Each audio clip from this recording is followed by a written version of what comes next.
Hello, everyone. Welcome to our presentation. This is Dr. Liang, and this paper is authored by me and Danqi Zhao. The title is Designing Privacy for Collaborative Music Making in Virtual Reality. So first, introduction. As we all know, privacy plays a very important role in our daily lives. It is needed to schedule personal activities as well as the social interaction. However, how to build privacy in VR remains to be an open question. So we carry out these two studies based on a system lemma.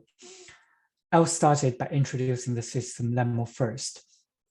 So lemma, the name is from Chinese le mo, which means music touch.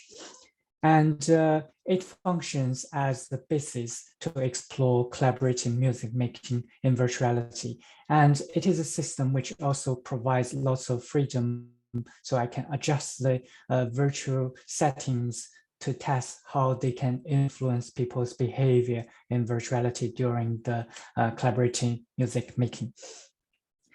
And within it, the two players, they can see each other's avatars, they can use the bare hands interaction, and they can simply pinch both of their hands and stretch to create a music bubble. And by double tapping the bubble, they can pop up a music interface with which they can create music together. And this is how they can remove a music bubble. They can overstretching a music bubble to explode it, to remove it. And by single click the dot, they can activate the music dot. And each dot stands for a music note. From the bottom to the top, it's do, re, mi, fa, sol, la, si, do. And there is also a play line checking from the left to the right. You can probably see it here. And that play line plays the corresponding notes. And at the bottom, there are also some other controllers to increase the richness of the music loops. These controllers are tempo, volume, and pitch, these three sliders. The users can simply drag the button to adjust the values. And there is also an erase and switch button to erase the whole music loops on that interface or switch among 4 different instruments. I'll play a video now so you know what exactly the experience looks like. So they can see each other's avatars and they can create music bubbles. They can have up to 8 music interfaces at the same time.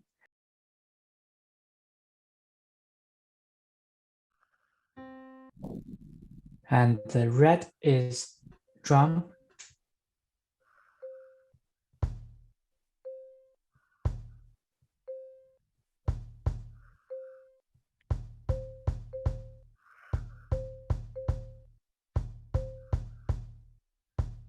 They can also reposition the music interface.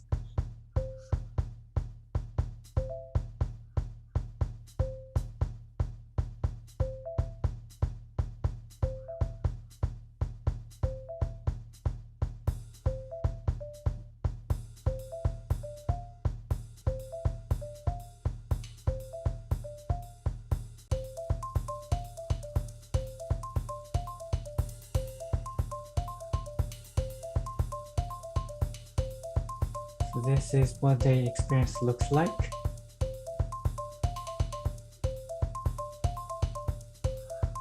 And based on lemma, we carry out the studies to explore designing privacy for collaborative music making in virtuality. The study 1, based on the literature review, we found out physical environmental factors entail features such as barriers, location, layout, and distance. All of these features can be used to produce privacy. As such, study 1 aims to explore if we can produce privacy to aid collaborative music making by using virtual barriers, right? So we created 3 different conditions. The first one is public space only, we call it CP. And the second one is CPI, which means public space plus invisible private space. And the third condition is public space plus visible private space. And for study one, we recruited 21 pairs of participants. They started with a tutorial session plus task-free trial. And then there were 3 sessions, each is for one of the experimental conditions. And after each session, they finished a post-session questionnaire. And after all the sessions, they finished the comparison questionnaire and the final interview. Study one results show that CPI and CPV both provided them with a private space. And in general, participants held a positive attitude on the addition of the personal spaces. In other words, they thought it is better to have it. And CPV was rated as the best setting by a significant number of participants according to the binomial test results. And CPI, where the private space are invisible, was reported to be problematic as it led the weakest sense of communication with their partner, according to participant 18A, and a more isolated feeling, according to participant 17A.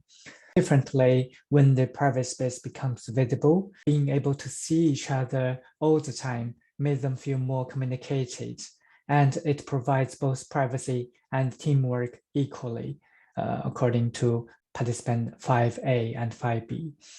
And this also made it easier to work either individually or cooperatively, according to participant 18A. In study one, the privacy produced by the walls, by the solid walls, is quite binary, right? Either they're in the public space, they don't have privacy at all, or they are inside their private space where they have a high level of privacy. They don't, feel communicated with each other. So in study two, we are trying to test an alternative way to build a more smooth shift between openness and privacy. And our way to do it is to use a attenuation. Right. In the real world, we cannot adjust how fast the sound drops, the volume drops. But in the virtual world, we have the ability to do this, and possibly we can use it. We can modify the sound attenuation as a way to build privacy. We created 4 different conditions. The first one is public space only. The second one is public space only, but we adjusted the sound attenuation setting, making the sound attenuates drops much faster.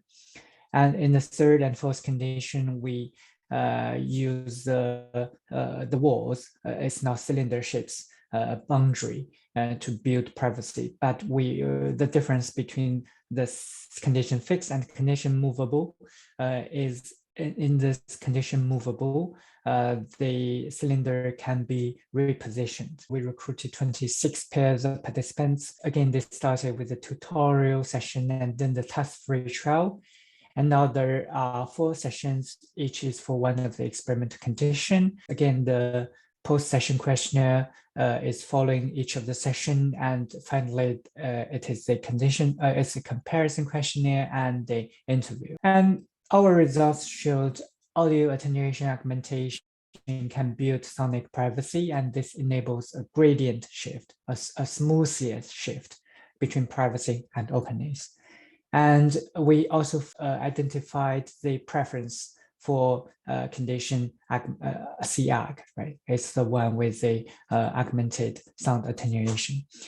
And this enables a higher team cohesion and less sense of separation. And it also provides an appropriate environment for creativity because they can adjust their level of privacy. And it also makes it easier to identify where the sounds come from, right? What sounds each musical interfaces produces. Discussion. So to manage the privacy and openness of shared virtual objects, we can do it by manipulating 3 factors. These are the visibility, the hearability, and the accessibility of the virtual musical interfaces. There are 2 ways to construct privacy in a shared virtual environment. The first way is to use the solid boundary like the walls.